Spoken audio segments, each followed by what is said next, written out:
गणपतये नमः। ओम गणपतये नमः। ओम गणपतये नमः। ओम गणपतये नमः।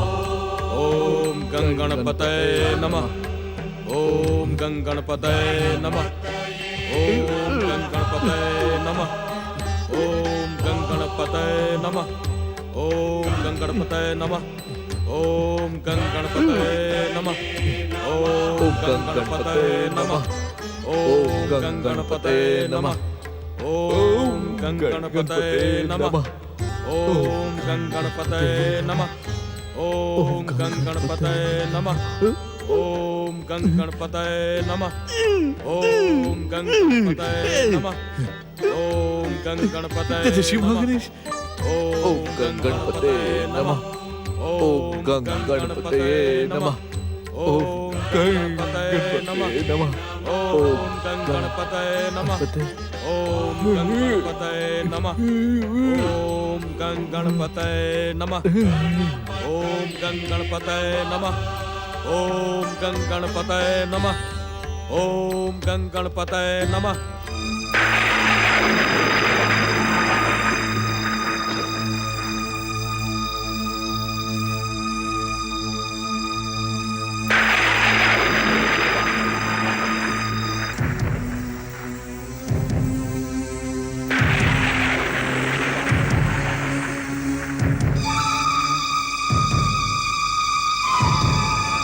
सेनापति, पहले अशुभ मल्लिका की प्रेमी इस अभागी कृष्ण को समाप्त कर दो, फिर उस मल्लिका को समाप्त करने में आसानी रहेगी।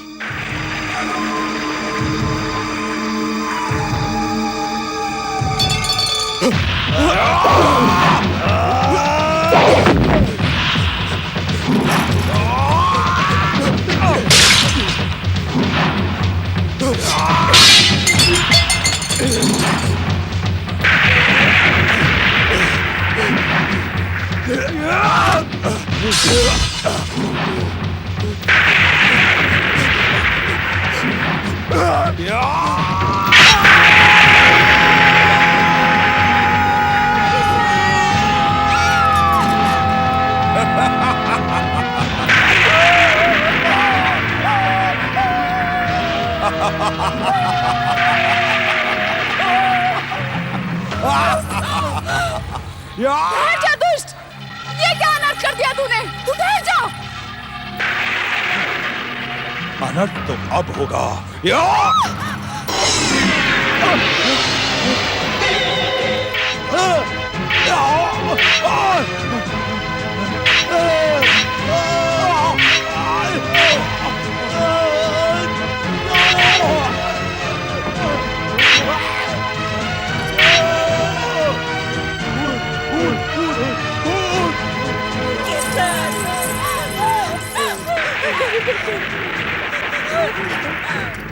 ना मेरे बच्चे, ना मेरे बेटे।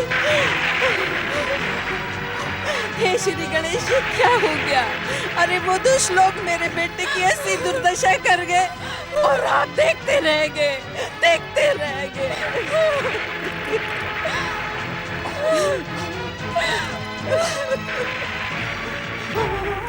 ना।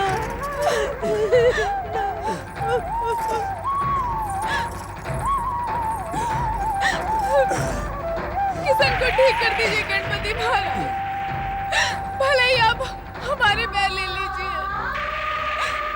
वो सुहागी माई का सहारा है, उनके बुढ़ापे की लाठी है। ना मेरा बच्चा, ना मेरा बेटा, मेरा बच्चा, उन पे दया कीजिए। हे मंगल मूर्ति, उन पे दया कीजिए। यदि किशन ठीक ना हुआ तो ये संसार आपकी भक्ति पर विश्वास नहीं करेगा। प्रभु दया कीजिए, प्रभु किशन को ठीक कर दीजिए। दया कीजिए प्रभु, दया कीजिए प्रभु, किशन को ठीक कर दीजिए। दया कीजिए प्रभु, किशन को ठीक कर दीजिए। दया कीजिए प्रभु।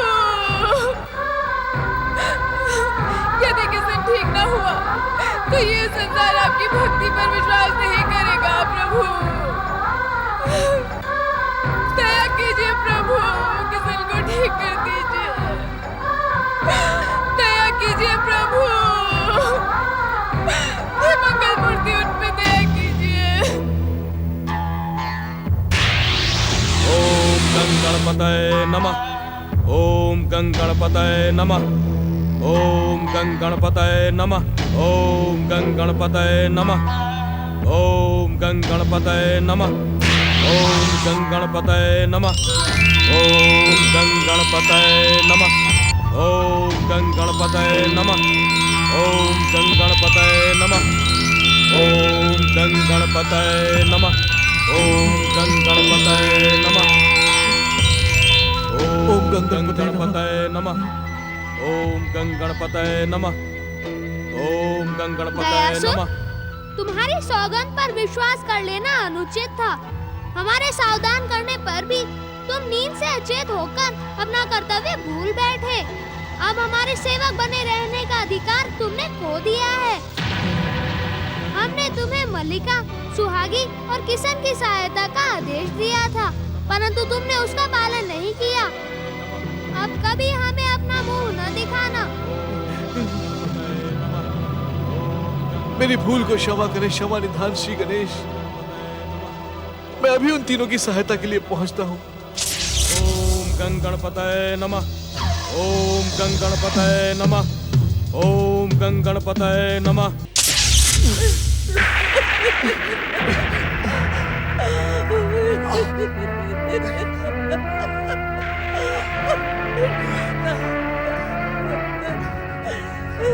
ना बेटा, ना बेटा, मैं क्या करूं?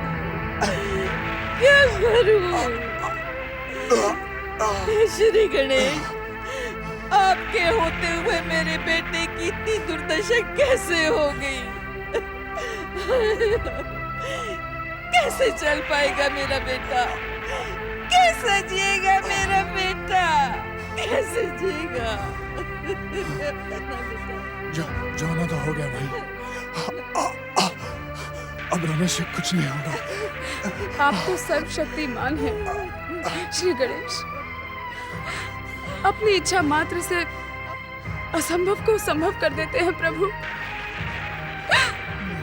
किशन पर दया कीजिए प्रभु, इसमें इनका कोई दोष नहीं है। हमारे एक कारण सेनापति ने इन्हें विकलांग कर डाला प्रभु। इन्हें फिर पहले जैसा बना दीजिए प्रभु। हमारी भक्ति की लाज रख लीजिए, हमारी भक्ति की लाज रख लीजिए। मंगल मूर्ति का रोष उचित है। ये सब मेरे ही कारण हुआ है। मैंने अचेत होकर भयानक भूल की है। यदि मैं इसकी सहायता के लिए उपस्थित होता तो किशन कभी विकलांग ना होता। मैं क्या करूं? नहीं तो कुछ समझ में नहीं आ रहा है। हम आपकी लीला को समझ नहीं पा रहे हैं मंगल मूर्ति। आप तो प्रार्थना मात्र से प्रसन्न हो जाते हैं प्रभु। तो क्या आप हमारी सच्ची प्रार्थना सुनकर भी आप सुनना नहीं चाहते? किशन पर दया कीजिए प्रभु, किशन पर दया कीजिए मंगल मूर्ति। ये मेरी भूल नहीं, भयानक पाप है। यदि आपको दंड ही देना है श्री गणेश, तो मुझे दंड दीजिए। मेरे पैरों को काट दे, परंतु इस युवक को स्वस्थ कर दे। राजकुमारी मल्लिका की प्रार्थना सुन ले श्री गणेश। ये आपकी सच्ची भक्ति है। दया करे दया निधान, कृपा करे कृपा निधान। हे श्री गणेश, ये मेरे किन पापों का दंड दे रहे हैं आप मुझे? ये मेरे पाप है, इनका प्रायश्चित भी मुझे ही करना होगा। मैं अपनी वरदानी शक्ति से किशन के कटे हुए पांव को जोड़ दूंगा। जय जय श्री गणेश।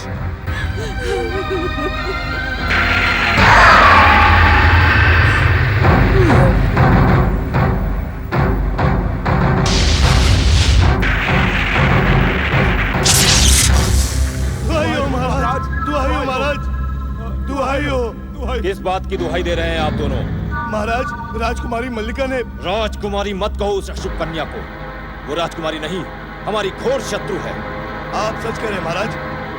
सुहागी की कुटिया पर पहुंचकर हमने मल्लिका को बंदी बनाने का प्रयास किया, परंतु उनके सैनिकों ने हम पर पीछे से वार किया महाराज, और हमें मार डालने का प्रयास किया। महाराज, ये जानकर आप प्रसन्न होंगे कि मल्लिका को बहकाने वाला किशन को हमने मौत के घाट उतार दिया। मल्लिका क्या अभी भी सुहागी की कुटिया में है? नहीं महाराज, वो हमले की आड़ में वो हमारी दृष्टि से भागने में सफल रही। परंतु आप चिंता न करें महाराज, वो अशुभ मल्लिका सुहागी की कुटिया में अवश्य लौट कर आएगी और हम उसे बंदी बना लेंगे। महाराज, महामंत्री जी का अनुमान सच था। वो वहां रहकर प्रजा को आपके विरुद्ध भड़का रही है। हाँ महाराज, उसी के कारण प्रजाजन ये मानने लगे हैं कि आप मल्लिका के विरुद्ध अन्याय कर रहे हैं। तब तो उसे बंदी बनाकर दंडित करना और भी आवश्यक हो गया है। क्षमा करें महाराज, परंतु बंदी बनाकर दंडित करने से समस्या का हल नहीं होगा। प्रजा आपके विरुद्ध है। प्रजा को संतुष्ट करने के लिए हमें कोई और उपाय सोचना होगा महाराज। उपाय? कैसा उपाय? भीतर आइए।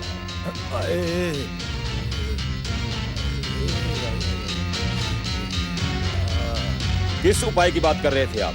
महाराज, प्रजा के आक्रोश को देखते हुए हमें कूटनीति से काम लेना होगा। अर्थात प्रजा को संतुष्ट करने के लिए आप मल्लिका का विवाह किसी योग्य राजपुरुष से करवा दीजिए। उससे क्या होगा? बहुत कुछ होगा महाराज, बहुत कुछ।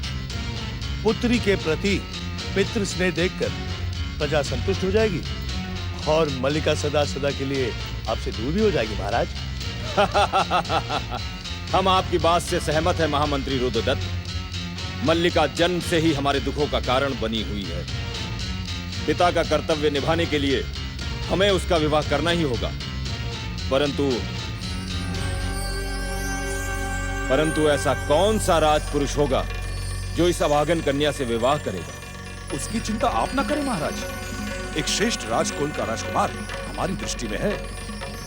वो वीर पुरुष मल्लिका के लिए सर्वथा योग्य है। यदि आप आज्ञा दें तो हम उसे विवाह का प्रस्ताव भेज सकते हैं। कौन है वो श्रेष्ठ कुल का श्रेष्ठ राजकुमार? महाराज, आप मल्लिका के विवाह का निश्चय कर ले तो हम उन्हें बुलाकर आपके सामने प्रस्तुत कर देंगे महाराज। महामंत्री, ये काम जितना शीघ्र हो उतना ही अच्छा। हमने निश्चय कर लिया है कि मल्लिका को अपने से दूर करने के लिए हम उसका विवाह अवश्य करेंगे, परंतु उससे पहले उसका पता लगाकर उसे अपने अधीन करना चाहेंगे। हम उसका पता लगाकर रहेंगे महाराज। उसके दुष्ट सैनिकों ने पीठ पीछे वार करके वीरता को कलंकित किया है। उन्हें दंडित करने के लिए मेरी भुजाएं फड़क रही हैं। महाराज, इस समय अपने दलबल के साथ आप सुहागी के गांव की ओर प्रस्थान करें। मल्लिका आपको अवश्य वहीं मिलेगी। क्या कहा? मेरी प्रिय पुत्री सुहागी के गांव में? महाराज, मैं भी उसे देखने के लिए तड़प रही हूँ। मुझे भी अपने साथ वहाँ ले चलिए। नहीं महारानी, आप हमारे साथ वहाँ। क्षमा करें महाराज, क्षमा करें। इस समय महारानी जी को अपने साथ ले जाना उचित होगा महाराज। कूटनीति ये कहती है कि जो काम कभी कभी अस्त्र, शस्त्र, शक्ति और क्रोध से नहीं बन पाते, वो कभी कभी ममता और प्रेम से बन जाते हैं महाराज। इसीलिए महाराज, आप महारानी जी को अवश्य ले जाएं। महारानी, हम इसी समय सुहागी के गांव की ओर प्रस्थान करेंगे।